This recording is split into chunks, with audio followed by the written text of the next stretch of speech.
તો આ બહુ જ મોટી ભ્રામક વ્યાખ્યા છે કે આપણને કોઈ સારા પૈસા મળી જાય, પદ મળી જાય, પ્રતિષ્ઠા મળી જાય, એને જીવનમાં સુખ અને શાંતિ મળી જાય છે, એવું નથી. સુખ અને શાંતિ અંદરની વસ્તુ છે. આજે માણસ 500 ના પલંગમાં સૂઈ જાય તો 8 કલાકની ઊંઘ આવે, 5000 ના પલંગમાં સૂવે તો 8 કલાકની ઊંઘ આવે, 50,000 ના પલંગમાં સૂવે તો 8 કલાકની, 5 લાખ ના પલંગમાં 5 કરોડ ના 8 લાખની, 50 કરોડ ના પલંગમાં સૂવે તો ઘણી વાર ઊંઘ ઉડી જાય, ઊંઘ આવે નહીં, ટેન્શન રહે, બીક રહે કે આરું કઈ રેડ પડશે તો, કોક ઉપાડી જશે તો, રૂપિયા લઈ જશે તો.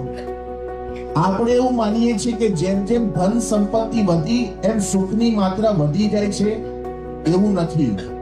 આજે માણસો જો ઘણીવાર બાહ્ય ઉપકરણો વધારવા માટે પ્રયત્ન કરીએ છીએ, પણ જેને લઈને આપણને સુખ અને શાંતિનો અનુભવ થાય છે એના માટે કઈ પ્રયત્ન જ નથી કરતા.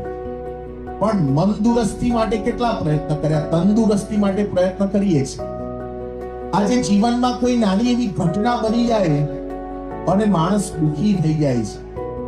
ઘણીવાર નાની ઘટના હોય પણ એના પરિણામ કેટલા મોટા ભોગવવા પડે. ભગવાન સ્વામિનારાયણે વચનામૃતમાં લખ્યું, માણસ બહુ મૂંઝાય તો શું કરે છે? કાં તો રડ્યા કરે, કાં તો રૂડમૂડ બેસી રહે, ખા કરે, કાં તો કઈ જમે તે ઉપવાસ કર્યા કરે. મહારાજ કે બહુ થાય તો છેલ્લી વારે મરે પણ ખરો. આ બધા ડિપ્રેશનના લક્ષણ છે. મન દુરસ્ત નથી ને એટલે આ બધી પ્રવૃત્તિ થયા કરે છે.